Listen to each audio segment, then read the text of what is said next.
Hello दोस्तों, आपका स्वागत है आपके अपने YouTube channel power of maths academy. दोस्तों आज हम बात करेंगे प्रॉफिट एंड लॉस की। तो दोस्तों बिना किसी देरी के स्टार्ट करते हैं आज का पहला क्वेश्चन। और दोस्तों बहुत ही धीरे धीरे समझाने का प्रयास करूंगा जैसा कि आप लोग चाहते हो। तो दोस्तों पहला क्वेश्चन आपके सामने ये रहा। दोस्तों बहुत ही आसान सवाल है।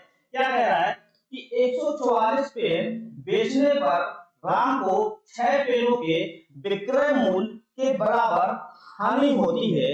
हानि प्रतिशत क्या है? दोस्तों कोई फार्मूला लगाने की जरूरत नहीं है, आप खाली लॉजिक समझिए। क्या कह रहा है कि 144 पेन बेच रहा है राम भाई साहब। क्या कह रहे हैं कि मैंने 144 पेन बेच लिए। मान लो ये राम भाई साहब है, ये राम भाई साहब है, इन्होंने बोला कि मैंने 144 पेन बेच दिए। 144 पेन बेच दिए मतलब 144 पेन सेलिंग कर दिया। तो आप मुझे बताओ जो कॉस्ट प्राइस होगा वो 144 कॉस्ट प्राइस के बराबर होगा, क्योंकि राम भाई साहब ने 144 पेन बेचे हैं तो उसका जो आमदनी होगी वो 144 पेन के बराबर ही होगी, 144 पेन के कॉस्ट प्राइस के बराबर होगी। कहने का मतलब ये हुआ। आगे देखिए क्या कह रहा है कि राम भाई साहब फिर क्या करते हैं कि उसे 6 पेनों के विक्रय मूल्य के बराबर हानि होती है। अब दोस्तों ये कैसे पॉसिबल हो गया कि 144 पेन बेचे उसने तो उसको 144 कॉस्ट प्राइस मिलना चाहिए, और चूंकि मिलेगा आप मुझे बताओ उसको लेकिन 6 पेनों के विक्रय मूल्य के बराबर हानि होती है। मान लो कोई दूसरा व्यक्ति है, एक व्यक्ति और है, वो क्या करता है कि राम भाई साहब से 144 पेन खरीदता है। ठीक है, राम भाई साहब से 144 पेन खरीदता है, राम भाई साहब को 144 पेन का रुपए नहीं देगा, समझ लो। लेकिन जो दूसरा व्यक्ति था वो किस टाइप का था? वो चोर टाइप का था, वो चोर टाइप का था। उसने क्या किया कि उसने 6 पेन जो है ना, 6 पेन राम भाई साहब के चुरा लिए। राम भाई साहब के 6 पेन चुरा लिए। अब राम भाई साहब के पास से पेन गए कितने? राम भाई साहब की दुकान से पेन टोटल गए कितने? 150 पेन गए। 6 चुरा लिए उसने, 150 पेन टोटल चले गए राम भाई साहब के। जो चोर था वो 150 पेन लेकर चला गया। आप मुझे बताओ बहुत ध्यान से, 150 पेन लेकर चला गया तो हम कह सकते हैं कि राम भाई साहब को 144 पेन बेचने पर 6 पेनों के विक्रय मूल्य के बराबर हानि होती है। कहने का मतलब ये हुआ कि वो 150 पेन ले गया, जो चोर था वो 150 पेन ले गया, लेकिन राम भाई साहब के पास टोटल पेन चले कितने गए? आप कहोगे जो राम भाई साहब के पास पेन थे वो 150 चले गए, 150 चले गए, लेकिन राम भाई साहब को 6 पेनों की बराबर हानि हुई, मतलब कि 6 पेनों का लॉस हुआ राम भाई साहब। लेकिन टोटल जो पेन गए हैं वो 150 पेन गए, इसका मतलब 150 का कॉस्ट प्राइस चला गया, समझ लो। 150 का कॉस्ट प्राइस चला गया। आपको बताना है कि हानि प्रतिशत क्या होगी। टोटल कितने पेन की हानि हुई? 6 पेनों की। कितने पेनों पर हानि हुई? 150 पेन पर। आपको परसेंटेज बताना है ना, तो गुणे 100 कर दो। आप मुझे बताओ 6 गुणे 100 करोगे कितना आ जाएगा? 600 आ जाएगा। 600 बटे 150 करोगे, यही हमारा परसेंटेज हो जाएगा। 0 से 0 कैंसिल हो जाएगा, 15 से काटोगे 15 चौको 60, मतलब कि राम भाई साहब को 4% की पेन की हानि हुई। 4% की हानि हुई। 4% कहां दे रखा? Option number D is the right answer. उम्मीद करता हूं समझ में आया होगा, आपको कोई भी फार्मूला लगाने की जरूरत नहीं है। चलिए हम बात करते हैं क्वेश्चन नंबर 2 की। तो क्वेश्चन नंबर 2 क्या कह रहा है? बहुत ही आसान है कि एक व्यक्ति एक्स, कोई एक्स नाम का व्यक्ति है, 100 रुपए की वस्तु को 10% की हानि से व्यक्ति बाई को बेच देता है। ठीक है, बाई उस वस्तु को 10% लाभ से जेड को बेच देता है। तो बाई ने किस मूल्य पर जेड को बेची, वस्तु बेची? आप मुझे तो बहुत ध्यान से, जैसे मैं बोलता हूँ किसी भी नंबर का, आप जैसे मैंने बोला 1 2 3 0, 1230 का 10% निकालना है। किसी भी नंबर का अगर आप 10% निकालते हो, 10% कमी करते हो या जोड़ते हो, 10% निकालो किसी भी नंबर का, तो आपको कुछ नहीं करना, एक अंक के बाद में डेसिमल शिफ्ट करना है बस। 1230 का 10% कितना हो जाएगा? एक अंक बाद डेसिमल शिफ्ट करोगे 123.0, कहने का मतलब क्या हो जाएगा? 123 हो जाएगा। जैसे मैंने बोला 100 रुपए है, 100 रुपए है, अगर आप 10% निकालते हो 100 का, तो आपको कुछ नहीं करना, एक डेसिमल इस साइड से शिफ्ट करना है। आपको कितना हो जाएगा? 10.0, यानी कि 10 रुपए निकल कर आएगा 100 का 10%। ये चीज समझ गए? अब आइए क्वेश्चन पर। क्या कह रहा है कि एक एक्स व्यक्ति है, उसने 100 की वस्तु को, मान लो कोई एक्स व्यक्ति है, उसने क्या किया? 100 रुपए की एक वस्तु थी, क्या किया उसने कि 10% की हानि से बाई को बेच दिया। बाई को बेचा कितने परसेंट की हानि पर? 10% की। अब 100 का 10% एक डेसिमल से करोगे कितना आएगा? 10 रुपए। 10 रुपए की हानि पर बाई को बेच दिया, मतलब 100 में से जब 10 जाएगा तो बाई को कितने बेचा होगा? 90 रुपए में बेचा होगा, समझ रहे हो? अब बाई भाई साहब क्या करते हैं कि उस वस्तु को 10% के लाभ पर जेड व्यक्ति को बेच देते हैं, मतलब कि 10% के लाभ पर 10 व्यक्ति जेड को बेच देते हैं। आप मुझे तो 90 का 10% निकालोगे, एक डेसिमल शिफ्ट करोगे, इधर आ जाएगा 9.0, मतलब 9 रुपए प्रॉफिट पर बेच देता है। 90 की चीज भाई खरीदता है और जेड को 9 रुपए प्रॉफिट पर बेचता है, तो 90 प्लस 9 कितना हो जाएगा? 99 हो जाएगा। आपसे पूछ रहा है बाई ने किस मूल पर जेड को बेची, आप मुझे तो जेड को किस मूल पर बेची, आप कहोगे 99 रुपए में जेड को बेच दी। Option number B is the right answer. बहुत ही आसान सवाल है, उम्मीद करता हूँ समझ में आया होगा। एक चीज हमेशा ध्यान रखना, कभी भी आपका स्ट्रक्चर ऐसे बने, मान लो पहले आपको कहा रहा हो कि 10% का लॉस हो रहा हो, फिर आगे जो हो रहा है वो 10% का प्रॉफिट हो रहा है। कभी भी ऐसा स्ट्रक्चर बने आपको तो हमेशा ध्यान रखना, जैसे यहाँ पर कोई भी वस्तु हो, मान लो कोई भी प्राइस हो, अभी पहले 10% का प्रॉफिट मतलब 10% का लॉस यहाँ आ रहा है, फिर क्या आ रहा है? 10% का प्रॉफिट आ रहा है। जब भी ऐसा स्ट्रक्चर बने तो ओवरऑल जो हानि होती है वो 1% का लॉस होता है। आप 100 में 100 का 1% कितना होगा? आप होगे 1 रुपए, 1 रुपए का लॉस होगा, मतलब 100 की चीज 1 रुपए कम में जाएगी तो कितनी हो जाएगी? 99 में। आप कहोगे यहाँ कौन बैठा था? जेड भाई साहब बैठे थे, मतलब कि जेड ने कितने में खरीदी होगी? 99 रुपए में खरीदी होगी। Option number B is the right answer. हमेशा ये स्ट्रक्चर ध्यान रखना, अगर 10% की पहले हानि होती है फिर 10% का लाभ होता है, तो ओवरऑल जो स्ट्रक्चर होता है वो 1% की हानि हमको बताता है। ये चीज समझना, ये चीज हमेशा ध्यान रखना। चलिए हम बात करते हैं क्वेश्चन नंबर 3 की।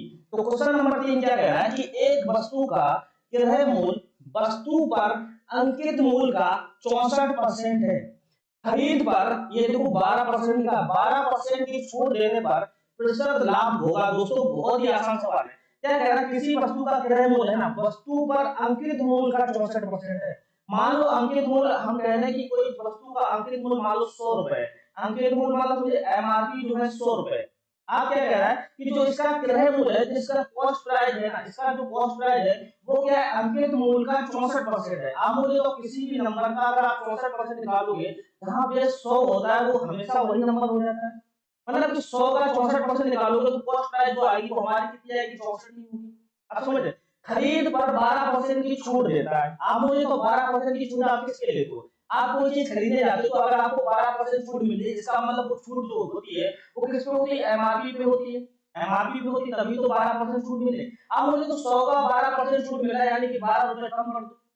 अब 12 रुपए कम करोगे, कितने में चीज खरीद रहे हो, बेच रहे हो? अब मुझे तो 12% डिस्काउंट के बाद में आपको वो चीज मिली कितनी? 88 रुपए में। 88 ये क्या है? सेलिंग प्राइस है। आपको बेच रहा है ना 12% की छूट पर, लेकिन 12% की छूट पर बेच रहा है, एक्चुअली में 88 रुपए का बेच रहा है, तो सेलिंग प्राइस हमारी 88 हो जाएगी। ये चीज समझ लो। आपका जो कॉस्ट प्राइस था वो 64 रुपए था, सेलिंग प्राइस हमारी 88 रुपए है। आपको बताना प्रतिशत लाभ क्या है। एक्चुअली में आपका कॉस्ट प्राइस 64 था, आपने बेचा कितने में? 88 में। तो आप देखो कितने रुपए का फायदा हुआ? आप कहोगे 24 रुपए का फायदा हुआ, क्योंकि 64 प्लस 24 करोगे तभी तो 88 होगा। ये चीज समझ लो।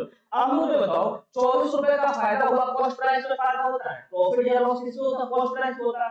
अपॉन 64 करोगे इनटू 100 करोगे, आपको परसेंटेज का निकल कर आ जाएगा।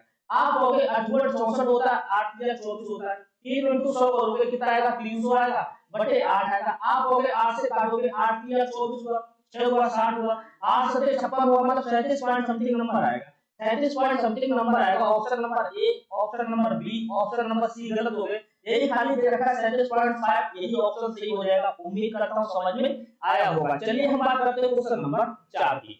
तो क्वेश्चन नंबर 4 क्या कह रहा है कि 100 संतरे 400 रुपए में खरीदे गए, ठीक है, 60 रुपए प्रति दर्जन की दर से बेच दिए गए। प्रति दर्जन का मतलब समझे 12 पीस होंगे, एक दर्जन में 12 पीस, मतलब कि 12 पीस जो है 60 रुपए के हिसाब से बेच दिए गए।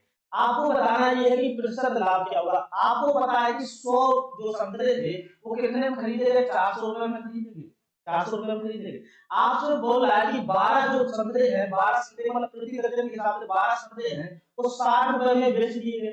आप कहोगे अगर मैं 100 पेन के 100 संतरे के बराबर चाहता हूं तो आप मुझे तो 12 आते कितना हो जाएगा? 96। इधर करोगे 8 गुणे 6 बराबर हो जाएगा, मतलब कि 96 जो संतरे होंगे वो कितने में बेचोगे? 480 रुपए में बेचोगे। आम संतरे 480। अब लेकिन आपको 100 संतरे चाहिए, पूरा 100 संतरे पूरे बेच लो। आप कहोगे 4 संतरे का मूल्य और क्या होगा? आप कहोगे कि 12 संतरे का मूल्य हमने 60 रुपए में बेच दिया, तो आप कहोगे एक संतरे का मूल्य 12 पंचे 60, 5 से एक संतरे का मूल्य 5 रुपए है। आप कहोगे 4 संतरे का मूल्य क्या होगा? 4 × 5 करोगे 20 रुपए और आपको मिलेंगे। टोटल जो रुपए मिलेंगे 100 संतरे को बेचने पर आपको कितने मिलेगा? 480 प्लस 20 करोगे कितना मिलेगा? 500 मिलेगा। आप क्या कह रहे हो कि 400 रुपए में खरीद रहे हो, वो 100 संतरे 400 में खरीद रहे हो और 100 संतरे 500 में बेच रहे हो, तो आपको कितना फायदा हो रहा? आप कहोगे 400 में चीज मैंने खरीदी और 500 में मैंने बेच दी, तो आपको पता है कि 100 रुपए का फायदा होगा। अब आपको प्रॉफिट परसेंट चाहिए, तो प्रॉफिट परसेंट पूरा फायदा कितना होगा 100 का। किसमें होता है कॉस्ट प्राइस कितना है 400 और परसेंट चाहिए तो 100 का गुणा करना पड़ेगा। आप मुझे तो 2 जीरो से 2 जीरो कैंसिल हो गए, 4 से काटोगे 4 दूनी 8, 2 हुआ 4 5 20, मतलब कि जो प्रॉफिट परसेंट आया वो कितना है 25% का प्रॉफिट होगा। Option number C is the right answer. बहुत ही आसान सवाल है, उम्मीद करता हूं समझ में आया होगा। तो चलिए अब हम बात करते हैं क्वेश्चन नंबर 5 की। क्वेश्चन नंबर 5 क्या कह रहा है, बहुत ही आसान सवाल है कि 5 रुपए में 6 की दर से केले खरीद रहा है। मतलब कि कह रहा है कि जो 6 केले खरीदे वो कितने में खरीदे 5 रुपए में खरीदे। ठीक है, आपसे कह रहा है कि रुपए 6 के 5 की दर से बेचने पर कितने प्रतिशत का लाभ होगा। कहने का मतलब ये हुआ कि 5 केले 6 रुपए की दर से बेचे, 6 रुपए में बेचे तो कितने प्रतिशत का लाभ होगा। आप मुझे तो लाभ का पता कर पाओगे, लाभ तभी पता कर पाओगे जब वस्तु बराबर होगी। यहाँ देखो 6 केले जो है 5 रुपए में बेच दिए और 5 केले 6 में, मतलब 6 केले 5 रुपए में खरीदे और 5 केले 6 रुपए में बेच दिए, तो ऐसे तो प्रॉफिट परसेंट पता नहीं चलेगा। आप कहोगे वस्तु बराबर होनी चाहिए ना, कह सकते हैं ना 30 वस्तु इतने में खरीदी और 30 वस्तु हमने इतने में बेच दी, तभी तो आपको प्रॉफिट परसेंट पता चलेगा। तो आपको वस्तु बराबर करनी है। वस्तु बराबर करने के लिए ऊपर मैं 5 का गुणा करूंगा और नीचे में 6 का गुणा करूंगा, क्योंकि 5 का 30 तभी नीचे 5 का 30 होगा। आप मुझे बताओ 5 का इधर गुणा किया तो 5 का मैं इधर गुणा करूंगा, इसका कॉस्ट प्राइस होगा 25 रुपए होगा। आप लोग 30 वस्तुओं को खरीदा मैंने 25 रुपए में। आप देखो इधर मैंने 6 का गुणा किया तो इधर भी 6 का गुणा करूंगा, 6 का 36 होगा। आप कहोगे 30 वस्तु को मैंने बेचा 36 रुपए में, आप बताओ प्रॉफिट परसेंट क्या होगा। 25 में खरीदा 36 में बेचा, कितना फायदा हुआ। आप कहोगे 11 का फायदा हुआ, 11 का फायदा हुआ। कॉस्ट प्राइस हमारा कितना 25% लगाना है तो 100 से गुणा करना पड़ेगा। आप मुझे 25 से काटोगे, 25 को 100 11 into 4 करोगे, कितना आएगा 44% हमारा आंसर हो जाएगा। 44% option number C is the right answer. उम्मीद करता हूं समझ में आया होगा। चलिए हम बात करते हैं क्वेश्चन नंबर 6 की। तो क्वेश्चन नंबर 6 क्या कह रहा है कि एक ताजा मछली को सुखाने पर उसका भार 1/3 रह जाता है। सुनीता 1500 किलो ताजा मछली 25 रुपए प्रति किलो के भाव से खरीद कर उनको सुखाकर 80 रुपए प्रति किलो के भाव पर बेच देती है। इस प्रकार वह कमाती है। आप मुझे तो सुनीता जी हैं, तो सुनीता जी है, उन्होंने बोला कि 1500 मछली खरीदी, 1500 केजी खरीदी मछली कितने रुपए में 25 रुपए प्रति किलो के हिसाब से खरीदी, तो टोटल अमाउंट आपको पता चलेगा अगर 25 से गुणा करोगे। आप मुझे तो 15 into 25 करोगे, 15 गुणा 75 की 5 15 20 30 और 7 37, तो 2 जीरो आ जाएंगे। 37,500 रुपए में मछली उसने खरीदी। आप कह रहे हैं कि अगर मैं इनको सुखाती हूँ, मछली को सुखाती हूँ, तो इनका भार जो रह जाता है 1/3 रह जाता है। मतलब कि 1500 केजी मछली है, अगर मैं इसको सुखाऊंगा तो 1/3 रह जाएगा इसका भार। मतलब कि टोटल मछली कितनी रहेगी 3/15, मतलब कि टोटल जो मछली है सुखाने पर कितनी बचेगी 500 केजी बचेगी। टोटल मछली जो 500 केजी बची सुखाने पर, आप बोल रही है कि उनको सुखाकर 80 रुपए प्रति किलो के भाव से बेच दी, मतलब 500 केजी जो मछली बची उसको 80 रुपए के भाव से बेच दी। आप मुझे तो 5 into 8 करोगे, कितना होगा 40,000 पूरा है। मतलब कहने का ये हुआ 37,500 में उसने खरीदी, 40,000 में बेच दी। आपको बताना कितना प्रॉफिट होगा। आप मुझे तो 37,500 की चीज 40,000 में बेच रहे हो, तो प्रॉफिट कितना होगा 2500 होगा कि नहीं होगा। Option number B is the right answer. 40,000 में से 37,500 घटाओगे तो 2500 मिलेगा। उम्मीद करता हूं समझ में आया होगा। चलिए हम बात करते हैं क्वेश्चन नंबर 7 की। तो क्वेश्चन नंबर 7 क्या कह रहा है कि किसी वस्तु का अंकित मूल्य 500 है, दुकानदार 5% की छूट देता है, फिर भी वह 25% का लाभ कमाता है। वस्तु का लागत मूल्य है। दोस्तों हमेशा ध्यान रखना, एक स्ट्रक्चर ध्यान रखना, कॉस्ट प्राइस और सेलिंग प्राइस और मार्क प्राइस एमआरपी। आप एक चीज ध्यान रखना, कॉस्ट प्राइस से सेलिंग प्राइस जाओगे तो आपको प्रॉफिट परसेंट या लॉस परसेंट मिलेगा, एमआरपी से सेलिंग प्राइस जाओगे तो आपको डिस्काउंट परसेंट देना पड़ेगा। ये स्ट्रक्चर आपको एक चीज ध्यान रखना, अगर आपने ये स्ट्रक्चर ध्यान कर लिया तो आपके बड़े बड़े सवाल आसानी से सॉल्व हो जाएंगे। कह रहा है कि 500 का अंकित मूल्य, मतलब एमआरपी जो है वो 500 रुपए है, दुकानदार भाषा कहते हैं कि 5% की छूट दे दो। 500 का अगर 5% की छूट होगी, आप मुझे तो 500 का 10% कितना होता 50 रुपए होता, एक डेसिमल सब हटा देते 50 रुपए होता। आप चाहिए 5% मतलब 10% नहीं चाहिए, तो 50 का आधा कितना हो जाएगा 25 रुपए डिस्काउंट होगा। 500 में जब 25 रुपए जाएगा तो 475 मिलेगा। समझ कह रहा है कि फिर भी वो 25% का लाभ कमाता है, मतलब कि सीपी से 25% का लाभ कमाता है। अगर वो चीज 475 रुपए में बेच रहा है तभी भी 25% का प्रॉफिट हो रहा है। आप मुझे वो अमाउंट क्या होगा। आप अगर ध्यान से देखो 475 रुपए है, अगर देखना मैं ऑप्शन नंबर डी लेता हूँ, बहुत ही क्योंकि क्लोजेस्ट नंबर है 380 जो है 25%। अगर फ्रैक्शन की बात करूंगा 25% क्या होता है 1/4 होता है, ये आपने परसेंटेज में पढ़ा होगा। अब मुझे तो 380 का अगर मैं 1/4 लेता हूं तो देखो कितना आएगा 4 36 फिर 2 बचेगा 4 बचे 20, मतलब कि 95 रुपए का फायदा होगा। अगर आप 380 पे कोई चीज खरीद रहे हो और 95 रुपए का फायदा हो रहा है, तो कितने में चली 380 प्लस 95 करोगे 475 मिलेगा। आप बोलोगे देखो सेम सेलिंग प्राइस मिल रहा है, इसका मतलब जो कॉस्ट प्राइस होगा वो हमारा कितना होगा 380 ही होगा। ये चीज समझना हमेशा ध्यान रखना। Option number D is the right answer. लेकिन एक चीज और ध्यान रखना, अगर आप मुझे बताओ ये 475 है, ये चीज हमेशा ध्यान रखना 475 है, 25% प्रॉफिट हो रहा है, यानी मतलब प्लस का 1/4 आ रहा है। अब मैं कह रहा हूं इधर की चीज मुझे चाहिए, इधर की चीज चाहिए तो एरो बनाना पड़ेगा, इधर से मैं जा रहा हूं तो 1/4 प्लस का करना पड़ेगा, इधर से आने पड़ेगा। आप मुझे तो क्या करोगे 4 और 1 5, समझे, ऊपर का चीज ऊपर ही रहेगा, लेकिन प्लस से यहां पर यहां माइनस कर देगा, और करोगे कितना हो जाएगा 5। ऊपर का जो अंश होता है वो नहीं बदलता, अब बदलता है 4 और 1 5, मतलब कि माइनस का 1/5 नुकसान होगा अगर इधर जाओगे। 475 का 1/5 निकालोगे तो कितना आएगा 5 में 45, 2 हुआ 55 25। 475 में अगर आप 95 घटाओगे 0 17 में से हो जाएगा 8, ये कितना मिलेगा 380 रुपए का कॉस्ट प्राइस यहां पर मिलने वाला। ये कॉन्सेप्ट नया है, आप लोग सीख लीजिए, उम्मीद करता हूं समझ में आया होगा। चलिए हम बात करते हैं क्वेश्चन नंबर 8 की। तो क्वेश्चन नंबर 8 क्या कह रहा है कि यदि विक्रय मूल्य दोगुना कर दिया जाए तो लाभ 3 गुना हो जाता है, तब लाभ प्रतिशत क्या होगा। हमेशा ध्यान रखना, बहुत ही आसान सवाल है। अगर मान लो कोई चीज है, मान लो 1 रुपए की चीज खरीदी, 1 रुपए की चीज खरीदी 2 रुपए में बेच दी। अब क्या कह रहा है कि यदि विक्रय मूल्य दोगुना हो गया, विक्रय मूल्य दोगुना कर दिया जाए, आप बोलो तो 2 की चीज जब बेच रहे हो, इसका अगर आप दोगुना कर दो, 2 दूनी कितना हुआ 4 हुआ। पहले जो प्रॉफिट आ रहा था वो 1 आ रहा था, अब कह रहा है कि देखो कॉस्ट प्राइस तो सेम ही रहेगा, अब तो यहाँ जो प्रॉफिट बनेगा वो कितना बनेगा 3 बनेगा। कह रहा है कि तो लाभ जो है वो 3 गुना हो जाता है, लाभ जो है वो 3 गुना हो रहा है, बिल्कुल हो रहा है। आपसे बोला है कि लाभ प्रतिशत क्या होगा, आप मुझे तो एक्चुअली में लाभ प्रतिशत तो आप बेसिक से निकालोगे ना। एक ही चीज है, 2 में बेच रहे हो, मतलब कि एक ज्यादा बढ़ा रहे हो, मतलब जितना नंबर खरीदा था उतने ही बढ़ा रहे हो। कहने का मतलब ये हुआ कि आपको 100% प्रॉफिट चाहिए। किसी भी चीज का 100% कब होता है, जब उसका डबल में बेच दो तभी तो 100% होता है। मतलब कि ओरिजिनल जो लाभ परसेंट होगा वो कितना होगा 100 रुपए होगा। उम्मीद करता हूं समझ में आया होगा। चलिए हम बात करते हैं क्वेश्चन नंबर 9 की। तो क्वेश्चन नंबर 9 क्या कह रहा है कि किसी वस्तु का क्रय मूल्य उसके विक्रय मूल्य का 3/2 है, तो लाभ या हानि प्रतिशत क्या होगी। विक्रय मूल्य का 3/2 है, मान लो विक्रय मूल्य अगर मैं कहता हूं 2 है, विक्रय मूल्य 2 है, इसका अगर मैं 3/2 करता हूं, 3/2 क्या होगा, 2 का 3/2 क्या होता है, 2 से 2 मतलब 3 ही होता है। इसका जो 3/2 है वो क्या है, क्रय मूल्य है, मतलब कि इसका क्रय मूल्य कितना है 3 रुपए। आप बेच कितने में 2 रुपए, मतलब कम में बेच रहे हो तो आपको हानि होगी, हानि होगी तो लाभ वाला ऑप्शन गलत हो जाएगा। हानि कितनी होगी, आप लोगों 3 में से जब 1 जाएगा तब 2 बचेगा। अब हानि परसेंट कितनी होगी, आप लोगों 1 की हानि हो रही, कॉस्ट प्राइस हमारा 3 है, परसेंटेज चाहिए तो 100 का गुणा करना पड़ेगा। 1/3 into 100 करोगे, देखो 3 से काटोगे, 3 त्रिका 9, 1 10 का 3 त्रिका 9, 1 10 हो जाए, 1 बचेगा। 33 से 1/3% की जो होगी वो हानि होगी। Option number B is the right answer. उम्मीद करता हूं समझ में आया होगा। चलिए हम बात करते हैं क्वेश्चन नंबर 10 की। तो क्वेश्चन नंबर 10 क्या कह रहा है कि जतिन एक वस्तु को उसके मूल्य में 10% कम पर खरीदता है और उसके मूल्य से 10% अधिक पर बेचता है, तो उसका लाभ है। दोस्तों बहुत ही आसान सवाल है। मान लो जतिन भाई साहब 100 रुपए की चीज मान लो खरीदते हैं, कोई चीज 100 रुपए की कोई चीज है, मान लो आप क्या कह रहे हैं कि जतिन जो है एक वस्तु को उसके मूल्य से 10% कम में खरीदता है, मतलब कि 100 का अगर 10% कम में खरीदता है जतिन भाई साहब, तो कितना होगा, 100 का 10% 10 ही होगा, इसमें शिफ्ट करेंगे 100 में से 10 जाएगा, मतलब कितना होगा 90 रुपए में जतिन भाई साहब किसी चीज को खरीदते हैं।